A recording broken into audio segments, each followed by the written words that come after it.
Hey everyone, welcome back to the second installment of our Halloween anthology series. What if the Pokemon world had a zombie apocalypse? If you haven't seen the first part, it is on my channel and covers the story of the initial outbreak, link in the iCard. Once again, special thanks to Plus Ultraman for designing and creating the art of the zombies. And don't forget to do the usual stuff, like subscribing, liking the video, and sharing with your friends. But enough of us boring you to death, let's get on with scaring you to death. So, sit back, relax if you can, and enjoy Chapter 2, Rebirth.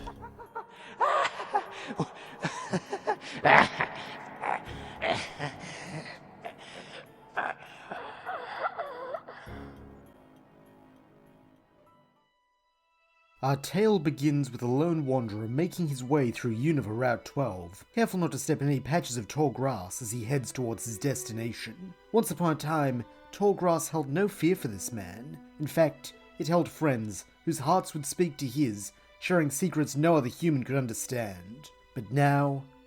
everything is different. Before the wanderer knows it, night begins to set in, and with it comes more danger, though in the distance he sees light, shimmering like a beacon of hope and safety, and so makes haste to reach the human settlement. As he draws near, he recognizes the wall of Lacanosa town, built so long ago to protect the inhabitants from Curum, though in the end, they had protected them from something else entirely. Several months ago, some new virus had begun spreading across Unova, with Pokemon and even people who caught it going into a berserk state, while exhibiting traits of necrosis and unquenchable rage. For most, this has been a terrifying enigma, as people scrambled to protect themselves, or else gather data on the phenomenon, though for the Wanderer, it had been all too familiar, as unlike most, he had met Curum. Letting out a sigh, the lone wanderer reflects on a battle he had with a man he had once called father, a man who had tried to use Curum's power to bring ruin to this land. In this encounter, he had tried to reach Curum's heart, only to find mindless screams of rage, the same screams he now hears each time he sees one of his infected friends. During that battle, only one thing had quieted the screams, when Curum had fused with Zekrom, becoming something like its true form, though even this had been incomplete, and likewise, the screams had not entirely abated. Now, it is essential the screams be silenced, not just for the sake of Unova, but the world, as if they are not, soon the afflicted will outnumber the healthy, and all will be lost. To this end, the Wanderer has made it his goal to reunite Curum with its composite parts, for surely if it is made whole again, then so will those who have become like it. This thought is interrupted by a harsh human voice, as they order him to stop and identify himself, with the Wanderer briefly having to squint, as the glowing eyes and torsos of several watchhogs strip away the veil of night, and bring him sharply into view. Once again the voice repeats its order, warning they have clearance to use their Pokemon if the Wanderer does not comply, though this is hardly necessary, as raising his hands in a gesture of surrender, the newcomer assures the voice that he means them no harm, introducing himself as N, and requesting entry into Lacanosa town. Having gotten used to the light now, and can see the speaker high up atop the wall, and is surprised to see there a young woman, probably not much older than most who begin their Pokemon journey. Though he still does not like Pokemon trainers very much, his experiences have at least given him some respect for them, and it saddens him to know that in another life, she could have been out journeying with friends and experiencing her world, rather than staring down at him with eyes full of suspicion and deciding whether to let him into the small walled garden that had become her entire world. Finally, after a long pause, the young guard instructs N to meet her at the gate, something he chooses to take as a good sign, while following the path the Watchhog are now creating with their lights. Unsurprisingly, the gate is painted with a pair of mysterious stains N would rather not think about, and with a thick wooden gate to keep out anything small enough to slip through the bars. As N arrives, the first of two gates briefly opens, allowing him to step inside, though the second remains exactly where it is, with the outer one closing behind him, entrapping him in a cage of sorts. In this manner, he supposes he is like everyone else inside the town, safe from the immediate dangers of the outside world, but a prisoner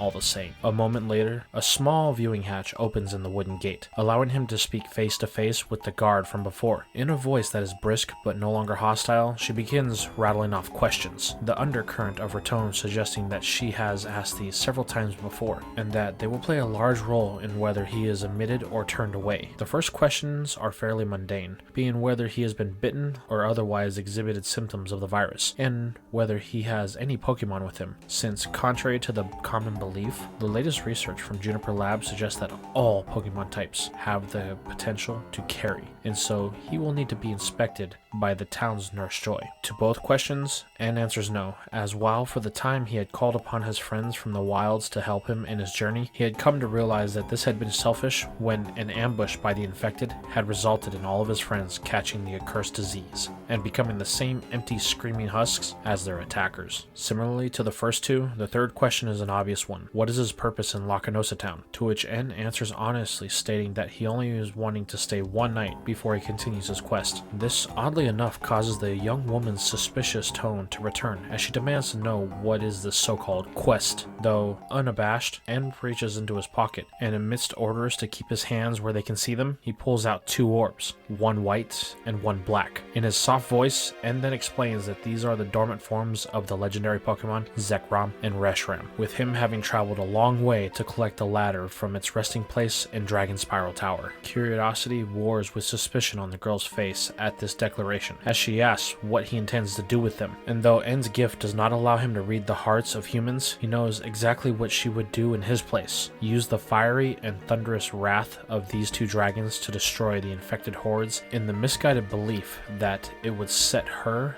and her people free. Once again, humanity's proclivity towards violence has found a way to rear its ugly head. Being an honest man, N responds truthfully, stating that he is on his way to the Giant Chasm so he can reunite Kyurem with the Dragon Stones, in the hope that by recreating the original dragon, this plague will end, and life will be able to return to what it once was, or perhaps even something better, as after this experience, humans may at last understand they are not so dissimilar from Pokemon if they can catch the same illness, and so finally begin treating them as the equals that they are. Hope fills N's voice at this thought, as it has been his guiding star these last few trying months, though in contrast, the guard scowls, as she tells him in no uncertain terms that he is mad, and the only thing waiting for him in Giant Chasm is death, at the hands of the monster Kyurem. Smiling softly, N replies that he can see why she would think that way, considering the town's history and recent events, though he implores her to have a little faith, a little hope. A second later, N hears the rumbling of chains and the sound of a portcullis rising, though it is not the one that leads inwards. In a businesslike tone, the guard informs the young man that unfortunately, his request for entry has been denied, as he is too great of a security hazard. Though it saddens N to see this youth so devoid of hope, he does not press the issue or attempt to force his way in, as in spite of his dire straits, he has not fallen so low as to abandon his ideals. Instead, he simply bids the guard good evening and heads back onto the route, searching for a safe place to stay the night. Fortunately, he is aware of a hidden grotto located not too far onto Route 13, having been shown it by his Pokemon friends during better times. In fact, he had once seen the legendary Pokemon Cobalion watching over the grotto from above, and while he does not know if he will be lucky enough to encounter it again, he had heard from his friends that it is a common assembly point for the Swords of Justice. As frequent adversaries of Kyurem, their assistance would be a monumental boon should the Dragon Husk prove hostile,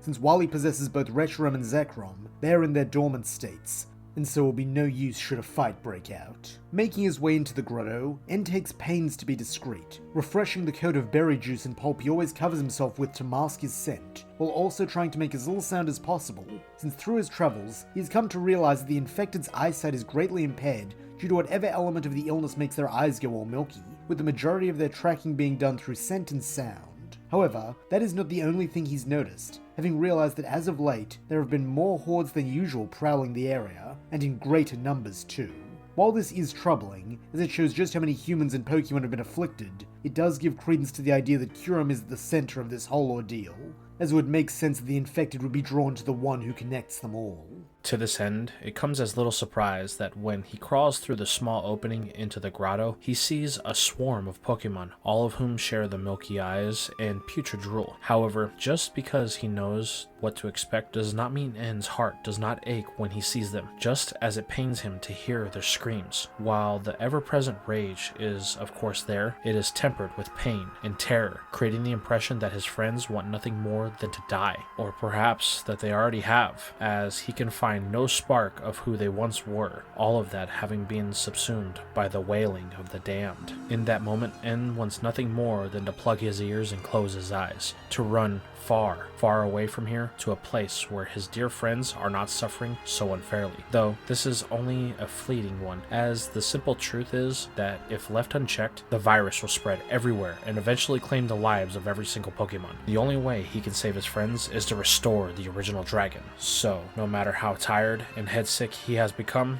he must keep moving forward, though this does not necessarily mean in a straight line, as knowing that he stands no chance against the horde, N does the sensible thing and sneaks through the tree line before scaling a nearby cliff to come out in the same place he once saw Cobalion. Unfortunately, there is no sign of the leader of the Swords of Justice, nor its cohorts anywhere, and though N had known it would be a long shot that they would be here, he still feels a little less safe for their absence. Nonetheless, he presses on, moving quickly across the plateau, as even with the infected's diminished eyesight and the cover of night at his side, N does not like being exposed, as all it would take is an afflicted flying type to pass overhead, and he would likely have a whole horde down upon him in an instant. Thanks to this vulnerability, N does not stop as he had hoped to, ignoring his body's fatigue while keeping his eyes on the gloomy horizon for any signs of the entrance to the giant chasm. By now, it has gotten quite chilly, with snow falling all around him, though instead of considering this another hardship he must endure, the slush beneath his feet fills his hopes, as it tells him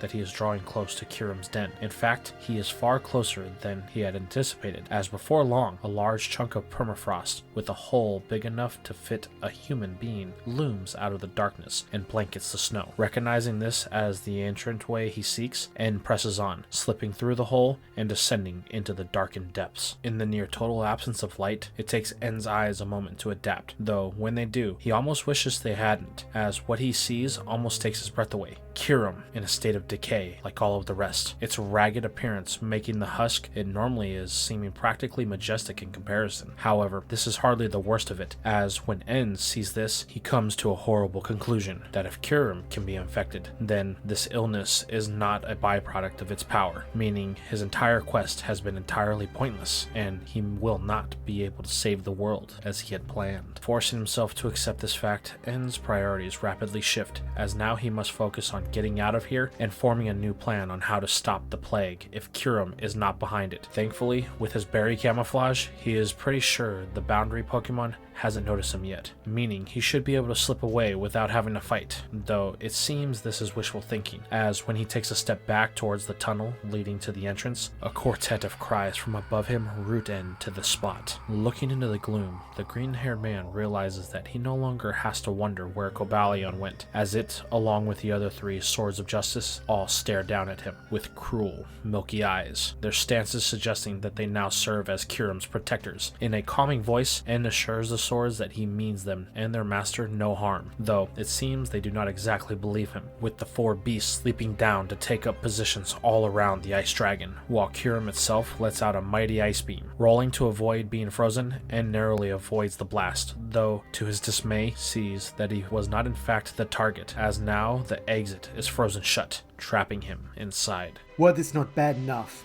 the Swords of Justice appear to have taken N's sudden leap as an act of aggression, with the four of them summoning their sacred swords and advancing on him together. They then all go on the attack, but unlike the other infected Pokemon N has seen, this is not a series of random bites and lunges, with it almost seeming coordinated, as one after the other, they charge forth and swing at him, forcing the man to retreat further and further from the frozen entryway. Briefly, N wonders if perhaps their status as legendaries has granted the Swords of Justice some higher level of mental faculty even while infected, or if this is simple muscle memory and instinctual pack tactics due to this group having spent their entire lives fighting as a unit.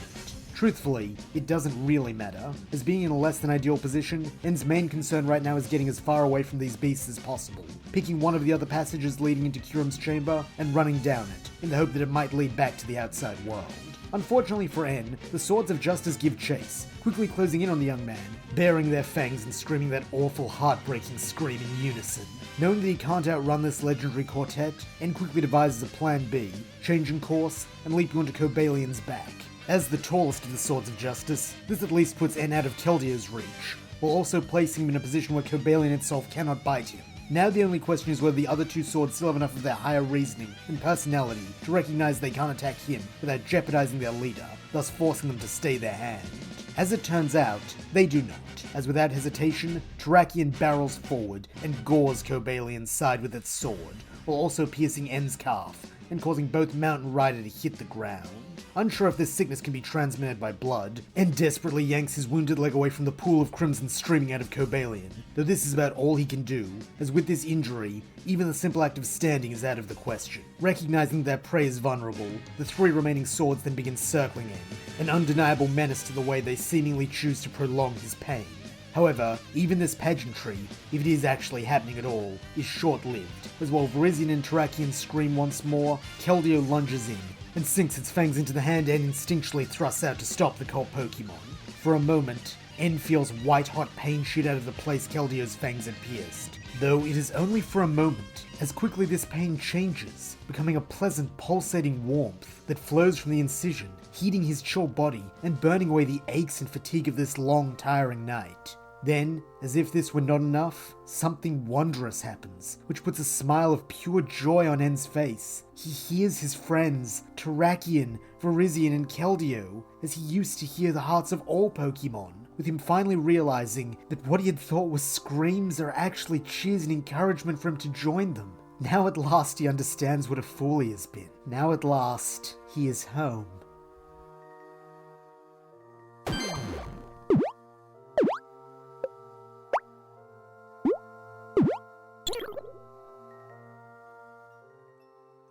And that's where we'll leave things for now. Though, in truth, this is only the halfway mark, as we have many more stories to tell set in this zombie-ravaged Pokemon world. The next of which will be on my channel, premiering at 9 AM AEST on Tuesday, which is 5 PM PST on Monday, so be sure to check it out. And while you're there, don't forget to subscribe to me and Ronan Charizard, as we'll be alternating parts all the way up to Halloween.